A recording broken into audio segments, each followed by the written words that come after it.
Welcome back. And those that are not subscribed, please consider subscribing and hitting that notification bell. Today, we're going to take a look at the Thrustmaster T16000M FCS flight pack. That includes your stick, your throttle, and your pedals.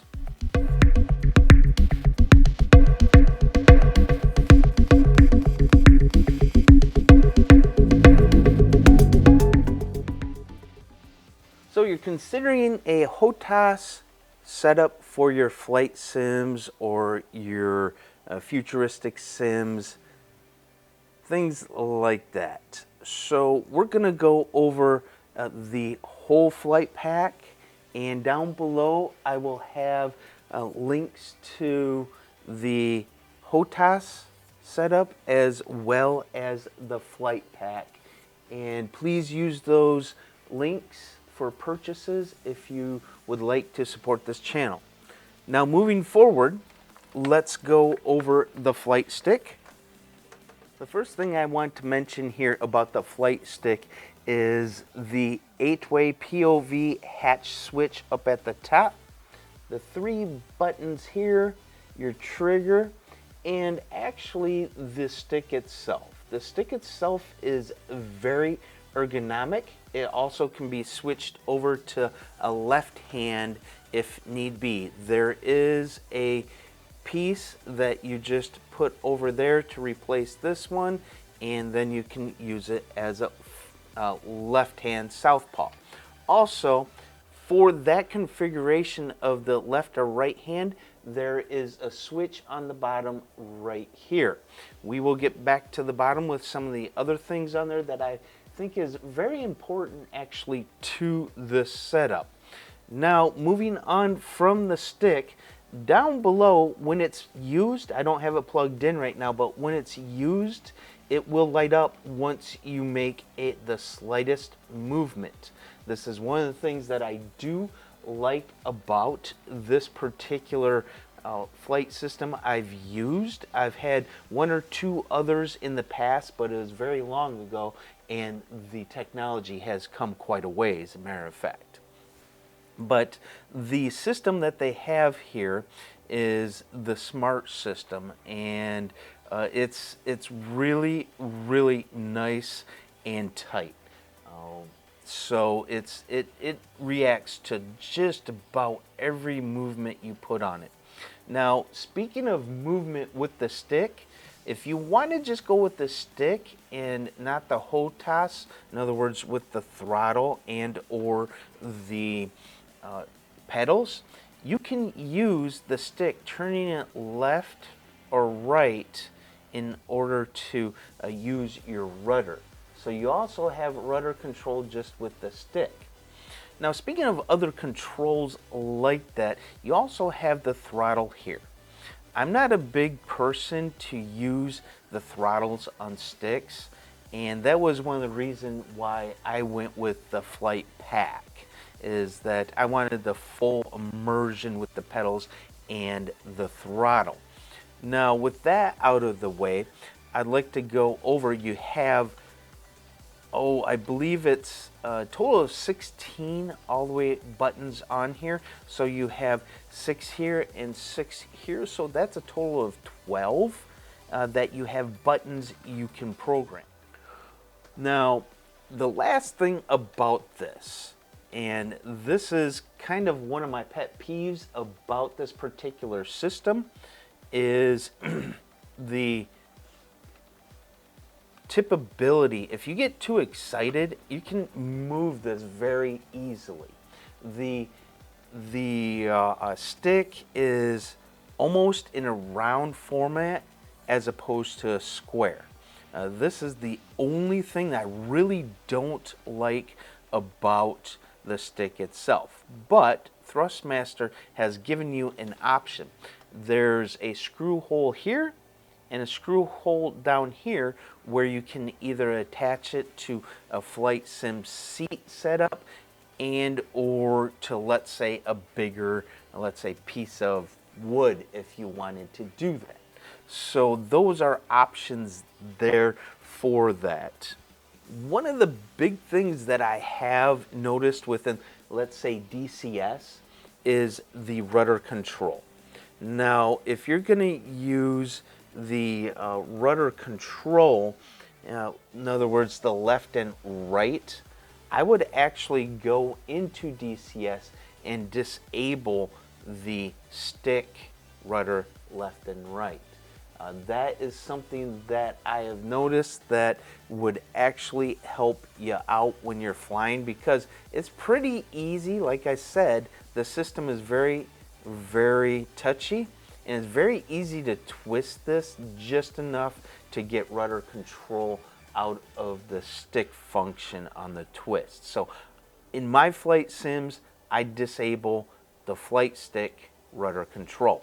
One thing I do like about this as well is with the like I was saying, it's easy to go like this, but if you're on a surface, it's pretty hard to move forward, backward, left and right. Right now it's really light. I don't have my hand on it, and I'm pushing pretty good here, and it's not moving. It doesn't slide that much.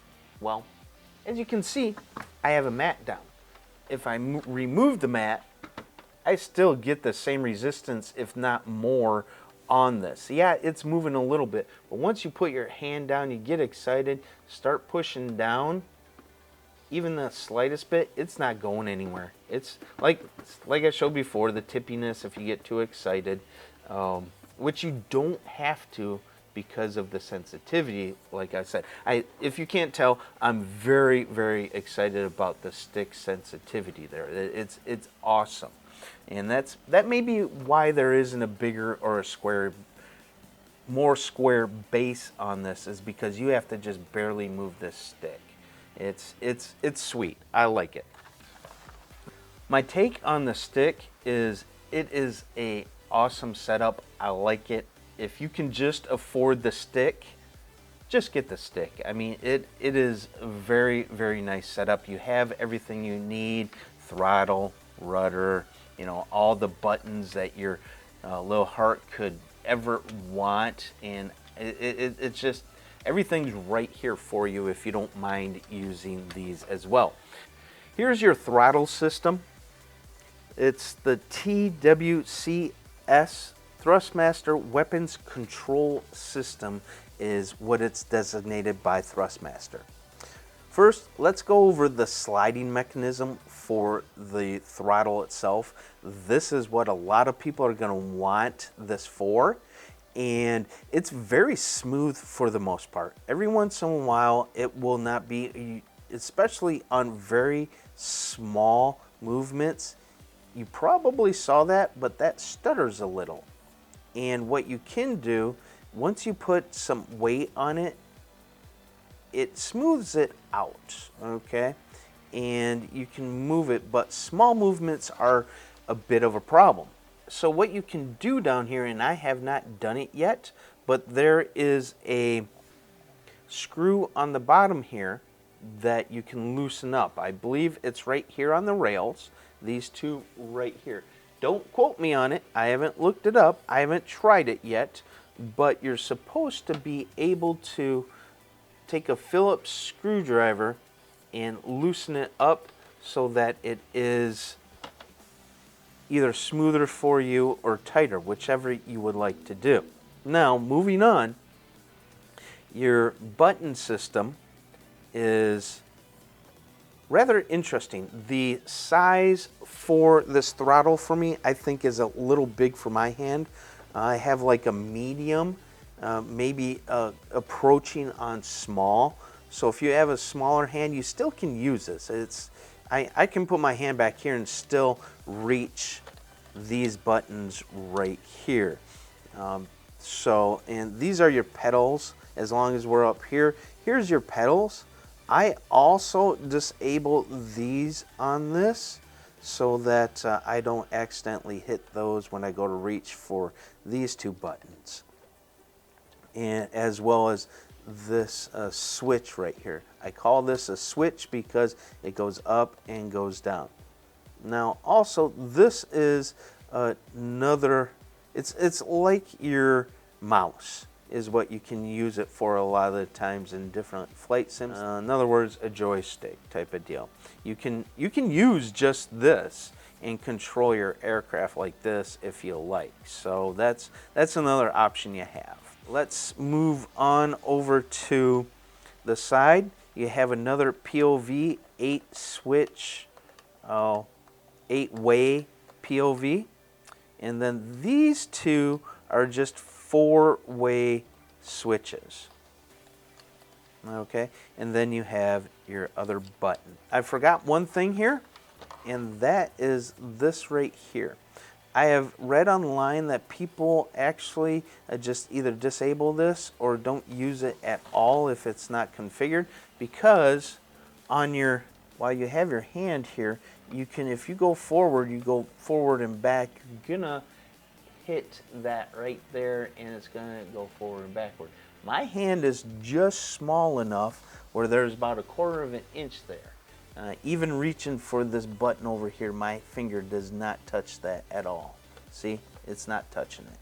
So that is a switch, or whatever you want to call this, that I just discovered. For some reason, I'm an idiot, and I did not see that right away until I started looking into things on this controller here. Now, lastly, just like the stick, on the bottom you have screw holes where you can use, let's say, a piece of board, or if you want to put metal down there and make it bigger for a platform, or attaching it to a flight system chair. Now, with that being said, let's get to one more thing, which is staying in place. As you saw when I was using it, it doesn't move unless this is moving, and I'm barely putting any pressure on it. The pads on the bottom are the same as the joystick. Let's put this on a different surface, and on this surface it is phenomenal. I have to knock it around quite a bit in order to get it to move. So if you're an excitable player in your flight sims, you know, I believe, I have not used the rotational type of throttle ever before, but I imagine you'd have the same problem. So you just need to calm yourself down a little bit and use the throttle in a calm manner. One other thing about the throttle, like I was saying earlier, and this is in DCS for when you're trying to refuel, air refuel, is that getting the right speed can be a problem. So you have to be very, very delicate with this, or like I said earlier, adjust it down below. But that's where you're gonna find your biggest problem with this throttle. And as you saw, if you're very careful, there should not be any problems with that. So that's my take on the throttle here. Now let's go to the last component, and that is what you would add with this. With your pedals, you can connect them up directly to the throttle through a RJ12 connection. Now, if you just want to get the pedals, or you want to do something separate with them, they do have a USB dongle that you can purchase separately that this will connect to, and then to your computer, so you can configure this further in the target program.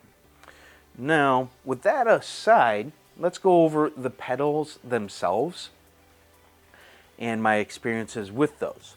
The pedals also use the sliding smart system, and they work just as you would think, up and forward and backward for left and right. And also, if you don't want this heel right here, these can be taken off. My pack had them already installed. Now another nice little feature about these is the braking system. You can push them forward to brake either individually or simultaneously. This will help with taxiing and things like that. Now there have been a few instances in DCS where the smart system, as we said before with the throttle, is just a little touchy. Okay, also you may get a little stutter depending on how much pressure you put down on it. Right now it doesn't seem to be doing that, but I'm not doing it on both sides with my feet. A workaround for that I've found is I angle my feet, which for some reason helps with how smooth I can actually move these forward and backward. So that's what works for me. Also, there is the Target Advanced program where you can set the sensitivity for these pedals. With the back here, you have the particular screw or screws, you might want to say, that you can loosen up to make the sliding more smooth, just like the other products that such as the Throtle. Now this right here, this particular pedal, I have a couple gripes about. Well, really only one, besides the sensitivity issue, which is easily corrected through the program. But these are really close. Someone called them squeezers, if you guys know what I mean. So you know, they're a little close, and your legs are rather close. I don't find them to be uncomfortable, but it's noticeable for me. It would have been nice if they would have taken it maybe even an inch on both sides further out in between. But aside from that, that is really the only thing with comfort. Now, as I was talking about on the other two items, sliding around, okay, they have the same rubber padding on the bottom, but I have read that other people, as they're having them slide forward, backward, things like that on them. As before, you can attach a larger piece of wood, maybe with better rubber on the bottom or something like that, to hold it still if you're on a flat surface like a hardwood floor or something like that. And how you would do that is right here, you can go to your local hardware store and buy a clip that will come out and down a little bit and then back out, and you'd screw that into place to hold it down from going forward, left or right. Now, I would think that the pressure from the little device right here, this area is dimpled, you might want to say, and it should hold that right there. If it doesn't, I'd put some rubber underneath that metal clamp, as you might want to call it, so that it just holds it there from going backwards. My take on the Thrustmaster T16000M PCS flight pack is a big thumbs up. I've enjoyed all 38 hours that I've had between Star Wars and DCS, most of it in Star Wars. It's great. I hope you enjoyed the footage I've shown using this whole system. I know I couldn't show the pedals, but I was using the pedals as well with all that, and it's just a blast. At $250, I believe $9, this is a steal. This is entry level for all three things. If you want to just go for the HOTAS setup, that would be great as well. I believe the link I have down there is $160 some, so about $90 cheaper. And I actually believe it is worth every cent on those two setups. If you're one that just wants to play around a little bit, you can also go with a joystick itself. As you start decreasing the amount of items within the package, the other ones get a little more expensive considerably. So if you want to just do that, that's great. That joystick is awesome. I recommend it, especially for entry-level people. If you have the money and you want to go all in and go crazy on your joystick and your throttle and your pedal there, I would recommend this as a starter kit. I really would, to see if you actually like it and see what you are getting into. If you're a veteran flyer, you may want to spend $500 for a joystick and possibly the throttle. Then you're going to be spending another, I believe it was $500 for the pedals if you want to even get that far into it. But just be aware those are guesstimations and what I saw online for other products that are higher end. But this, like I said, this is a very good full setup for a beginner and even intermediate person. So I recommend this highly. I've been using this for, oh boy, 8 months now and enjoying it completely. So tell me what you think about the system. Have you used it? If you have, tell me what your pros and cons are on there. Let's get a discussion going on about how we can actually even help each other have a better experience with these products. If it's just the HOTAS setup, if it's the whole setup, if it is just the joystick and how you use it, you know, just let me know. So with all that being said, this is Chris saying out.